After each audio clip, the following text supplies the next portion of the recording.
Hieroglyphics is the script of the ancient Egyptians, studied by many, finally deciphered after years of attempts by multiple cultures. But this video isn't about history, it's about the characters, how they work at applying the same idea to English. So, in ancient Egyptian, every glyph represents an object or an action. The white-fronted goose glyph can represent a goose, a son, or a daughter. This outstretched arm holding a loaf of bread represents presentation. This man dancing can represent dancing, of course, but it can also be extended to the related concepts of celebration or happiness. Alan Gardiner, an English linguist, assembled a list of 736 symbols, which is where I'm pulling my examples from. However, other Egyptologists have studied more symbols and support their addition to Unicode. However, not all of the 736 are distinct, with many possible synonyms on the list, such as this guy and this guy, which can both be pronounced hui, which means to strike, presumably with this nasty looking stick. But it's not as simple as symbols having meanings and ways to pronounce them. Some symbols also have phonological properties, i.e. they can be used similarly to how we use letters, a symbol for a sound. A major difference lies in the complexity of the characters. Instead of having abstract sounds like the letters of English, they use images. For example, this tree could be said to represent the sound t, because tree starts with that sound. Likewise, for a boat could be representing the b sound. You get the idea. Middle Egyptian is thought to have had 24 consonants. Please note some of these symbols shown are bilateral, and there is some amount of redundancy. These glyphs can be strung together like our letters to form words and phrases, with notable differences to Western languages. The keen-eyed of you may have noticed the lack of vowels represented here. So, how do you know if this is pronounced moon, man, or mean? Well, the way the ancient Egyptians did it was by adding another symbol to the end of the word to add context.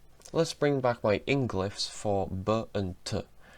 This could be bat, bot, boat, etc. So in order to make it obvious which one we mean, we just need to add a little nudge to the end. And with this added context, it should be more obvious which pronunciation you're aiming for. And with that out of the way, let's take a list of the 25 consonants in English and start designing glyphs. Pa, ta, ka, cha, fa, sha, sa, ha, ba, da, ga, ja, va, za, ma, na, wa, ra, la, ya. That's the easy ones out of the way, but I did have some difficulties with the others. So, la. No English word starts with so I had to use a word that ended in it, like ring. Ha is a weird one, because the only well-known word in English with the sound is imported from Scotland, and the other word it's used in is loch, so it's going to have to be that. For tha, I struggled to come up with any object starting with this, and many of the words being demonstrative pronouns, this, that, and these. So I chose a word that ended with it instead, scythe. And finally, ja. This was the worst consonant to make a glyph for. Nothing starts with zh, and few things end in it, certainly nothing I could see.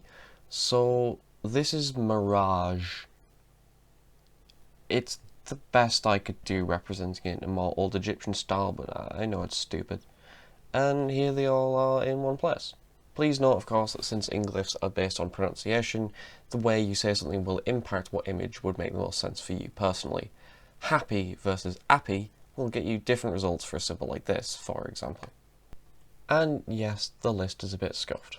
For example, it doesn't have any glyphs that represent multiple sounds like Egyptian hieroglyphics do. However, I'd rather keep the spelling as simple as hieroglyphics allow. You'll see what I mean shortly.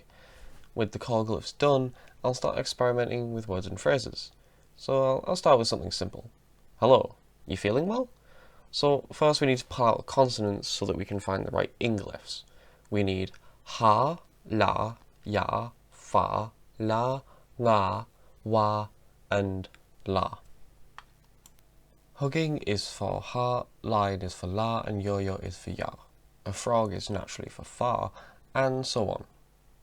Please note that any Englyphs that are animals, including humans, always point towards the start of the sentence. This allows the script to be written in different directions should you want to. Now that the consonants are out, we need to add extra glyphs for context. Waving for hello seems easy enough. You? I guess right to left pointing can do the trick. Feeling can be tricky because it's rather abstract, but I think I'll go with a heart because it's associated with emotional well-being. And well can probably just be a thumbs up, right? Seems readable. Okay, let's try one more. Mushroom soup. Mushroom can probably be left on its own.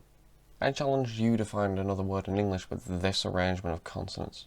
As for soup, I think creating a glyph of a bowl and a spoon will be pretty multi-purpose, and it gets the job done, so I think I'll go with that. As far as rules go, I'd like to stop there, because beyond this, the Egyptians got a little artistic. Some space at the end of a line. Draw something cool! What does it mean? No idea. Doesn't matter. Don't think something's obvious. Add a suffix so long it might as well replace the spelling of the whole word. Don't like how something looks? Just add something else. Let's see if anyone can understand what I've written here. And don't worry, it's not something lame like and subscribe. Nah, that's written in something more widely readable. But it is something of interest nonetheless. Comment down below if you think you've figured it out. Anyway, I'm a Hobbit. Thanks for watching.